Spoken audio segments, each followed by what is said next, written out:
In this video, we want to continue to look at sequences, but today we want to look at one specific type of sequence, and that is what's known as an arithmetic sequence. An arithmetic sequence is a sequence where the difference of two consecutive terms is constant.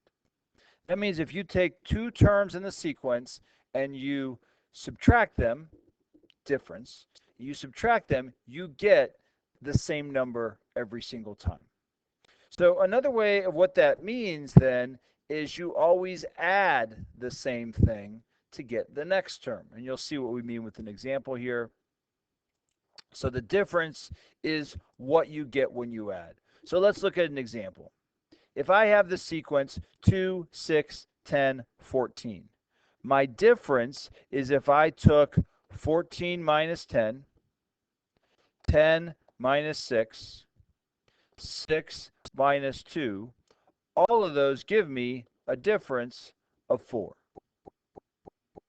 But you can also think of that as the 4 is what you would add to get the next term. 4, 4, 4, and 4. Now, why it's important to think about the difference is if you look at this one. If I take 2 minus 7, 7 minus 12, 12 minus 17. Our difference is going to be negative 5. So we always want to look at this as what you add to get the next term, what you add each time. We don't want to think about this because of the formula we're going to see here in a second. We don't want to think about this in terms of the number that you subtract to get the next term. We always want to talk about it in terms of adding.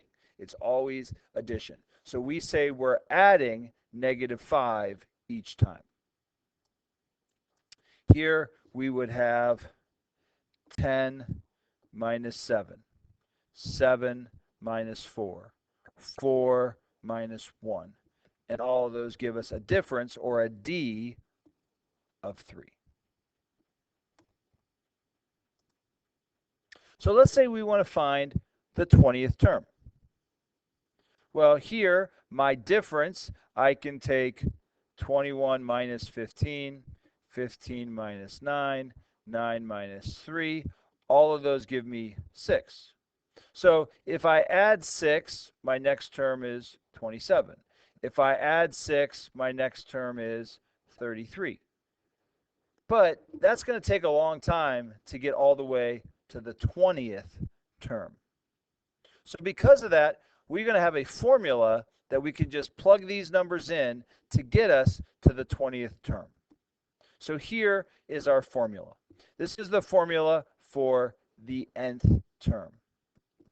A sub 1, remember from what we did yesterday, is our first term. That's the first term of the sequence. D, that we talked about today, is the difference. And the n is what term we're trying to find. So if we're trying to find the 20th term, the n is the 20. And now it's just a matter of just plugging this into the formula. A sub 20 is equal to my first term, 3, plus n, which is 20, minus 1, times my difference, which is 6. So now we put that into the calculator, which is 3 plus 20 minus 1, parentheses times 6. If I hit enter, and I get 117. So if I wrote out these terms and I kept adding 6 and adding 6 and adding 6 and adding 6 and adding 6 and adding 6, and I wrote out all 20 terms, I would end up at 117. So if we're trying to find a specific number of terms, we just put it into this formula to find our answer. Let's try another one. Find the 15th term. So my n is 15. So if I'm trying to find that, notice what we can find right away.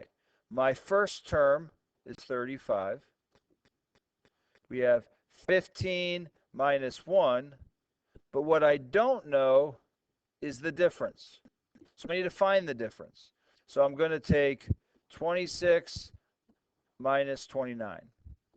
29 minus 32. 32 minus 35. And all of those give me a negative 3. Now you may be wondering, do I need to do all of them?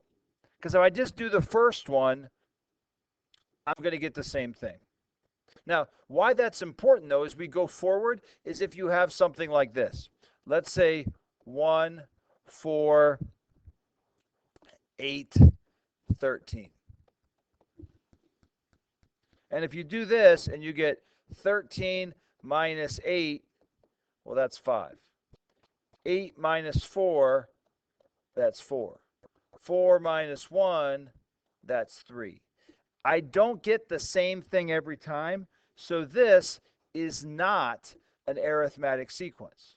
This is not a sequence that we can use this formula for. This will be a different kind of sequence that we'll talk about later as we work through this chapter. So for today, they're all going to be arithmetic sequences. They're all going to subtract and give you the same thing for all three or more. But we have to be careful because that always won't be true as we go forward. So here, my difference is negative 3. And you can see as we get to negative, why I think it's important to put parentheses around that difference. We have 15 minus 1. Anytime you're subbing things in, use parentheses, negative 3. So we get an answer of negative 7. So my 15th term, a sub 15, or just the 15th term, is negative 7. So this homework really involves understanding arithmetic sequence, adding to get the same number each time, and using this formula to find some given term. You're now ready to do the homework for section 8.2. Once again, whether it's on notebook paper or you print off the worksheet, once you have taken a picture, you can upload it to Google Classroom.